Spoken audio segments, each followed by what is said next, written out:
16 years ago, when I first stepped into what was then called the Royal Victoria Hospital, I was traumatized by my experiences. The suffering I witnessed, I had never encountered before. The events that unfolded in the subsequent years brought me closer to my vocation as a doctor, and indeed cemented my passion for volunteerism, returning to the Gambia to work charitably year on year. The decision was therefore very clear in my mind. Yes, we can, and yes, we will bring the best healthcare in the world to the Gambia, because the question is, why not?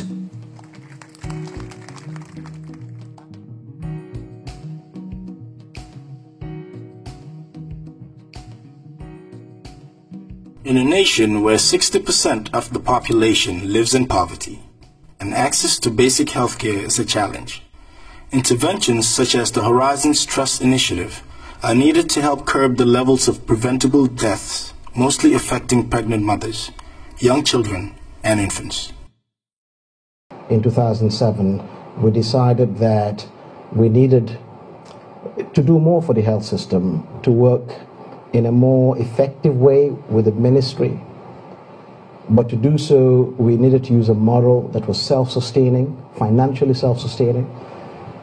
And that's how the Horizons Trust and the Horizons Clinic idea started in 2007.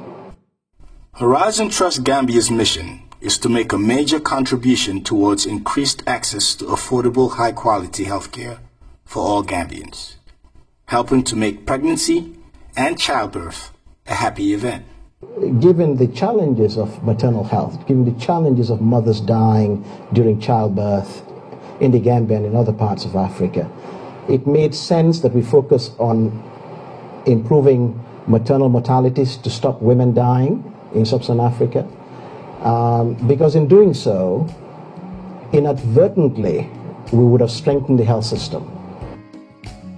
Horizons really, the way I interpret it, is about aiming for more, aiming for higher, raising standards, embodiment of the fact that we are people that are worth more and that we should do more for ourselves. That is for me what Horizons is about. A major focus of Horizons Trust Gambia's activities is aimed at capacity building.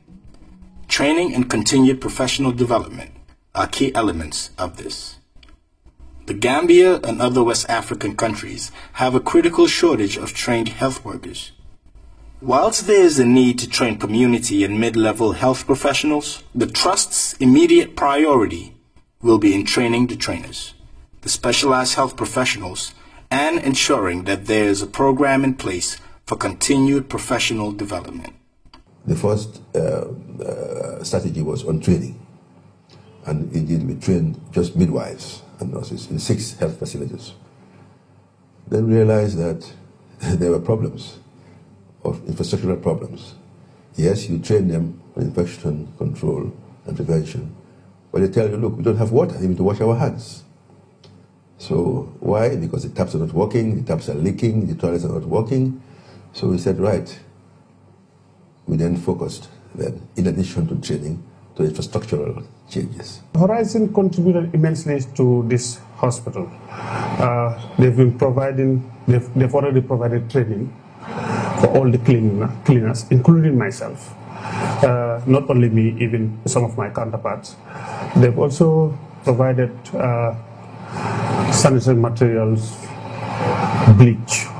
So cleansing, all what we needed for cleansing materials, they have been providing that for us, and which is very forthcoming. They also provided dustbins. They've installed taps, showers, flush toilets. They've also installed washing machine for us. They've also electrified the entire ward. Yes, that's both the pediatric ward and then the postnatal and then the delivery ward. They've installed almost about 30 solar panels, accompanied with almost 18 new batteries. Horizons Trust has intervened so far with 5 communities of varying sizes in order to assist with growth models and to effectively add value to the approach in battling the spread of infections.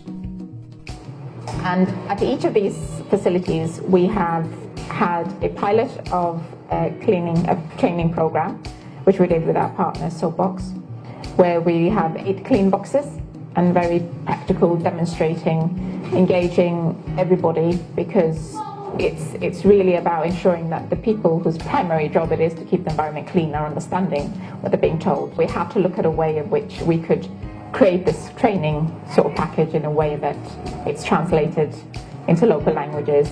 But also, for us, it's always about sustainability. We want to make sure that facilities, whatever our interaction is with them, the facilities are able to then continue. So when you say, some people say to me, how many people have you trained? Well, actually, we've trained more than what we've trained directly, because our trainers are then going on to train more staff. IPC, Infection Prevention and Control, is a scientific but basic approach and practical solution designed to prevent the spread of infections to patients, health workers, and the community at large. Infection prevention and control is key to health services, for the simple reason that one of the major causes for the deaths of mothers and children, particularly during the delivery period, around that time, when they deliver, just after they deliver, is infection. Infection is a serious concern. And if we can focus on prevention of infection and how to control it, we'll be able to save more lives. District hospital have a catchment area population of about 400,000. If we look at it, the institution alone, at the maternity wing alone, let me quote it from 2016. 2016 alone, I've recorded about 5,232 deliveries. In hospitals like Birkama Health Center, sanitary hygiene was extremely poor. I came here, I didn't find any sanitary, materials being provided for this facility. No sundries, no sanitizers, nothing, no Omo and so forth, no cleansing materials. I was about to cry. The toilets were condemned for so long a time now. They were not functioning because a lot of them were damaged. So you and me, how can we stay in a residence that doesn't have a toilet and we are eating and drinking? The same thing applies to those patients. Let's put ourselves in their position now. Let's have empathy. Let's put ourselves in their position now. If we are there, admitted there, and we have the urge to go, where are we going to? These same stories echo from the Sir Edward Francis Small Hospital in the nation's capital. Digante bi ngeen ñëwee ak before dafa def 100% different because yu bëri dafa indi changes ci yenn seen site yaa ngi dégg toilets yi ni ñu setee nii musuñ ko woon a setee. The sink, the toilets, the bathroom, everything was made up, even the staff toilet, because before staff to be having toilet, it's a problem. We normally go to other wards, but now everything has been renovated. They even have improved the department.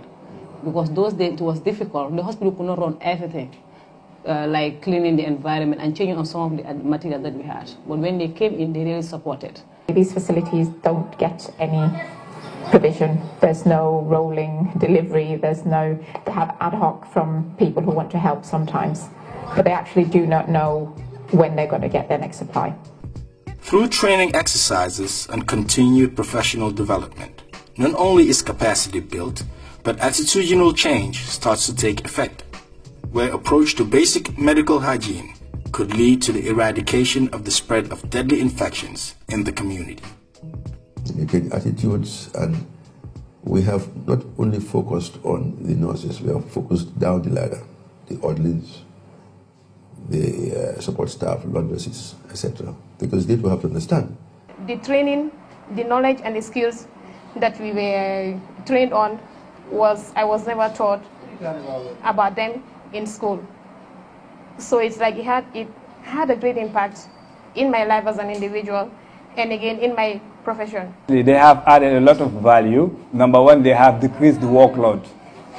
Number two, they have made the environment conducive for both with the healthcare team and then the patients. Obviously, you can see a difference before and after. After receiving the training from Horizon, I saw a huge change in how I think, how I do things, and also how I talk to people about infection prevention and control. We are definitely pleased with the training of our orderlies, because if you impart knowledge in people, you empower them, and before doing anything, they have definitely put that to us, train our orderlies and health laborers, give them the required skills to be able to carry out the functions well. As of now, we hardly had a complaint of any infectious patient. Even those gone on CS, those days we discharge them after 7 days, 10 days because of the infection that they will have. But now we have really improved. We hardly have anybody admitted, even for CS, C-sections, for more than 3 days. You have like 10 cases or 5 to 10 cases per clinic for sepsis case. But now if we go to the facilities to gather data, we see to it that it has dropped. Maybe some we just see 2 cases or 1 case reported. Now Serekunda is different. It is clean. People are, those who have been not coming for a long time, now they are coming, because they've seen that what they've been seeing years back is no more available.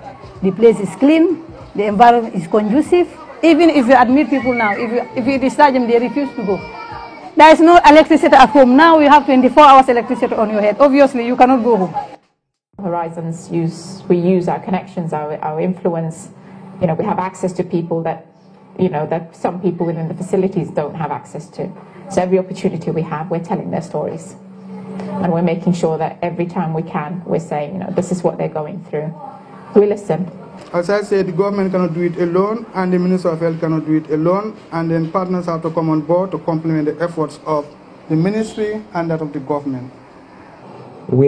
Firstly, we need to join hands with other stakeholders, the most important, the Ministry of Health, others, the UN agencies, UNDP, WHO Gambia, UNFPA. We all need to join hands with our international partners to ensure that we raise the standards to protect the experiences of mothers and their newborn in the Gambia. And we need funding to do that. The Trust has done very well. We've had some funding from organizations such as Brussels Airlines and others, but we need so much more funding to ensure that every mother feels happy about pregnancy and childbirth. So we've got a long way to go.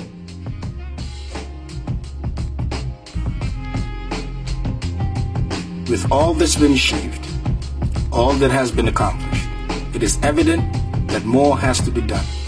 In this modern day and age, no woman needs to die at childbirth simply for the lack of basic medical attention. No child should die because of unavoidable and curable infections.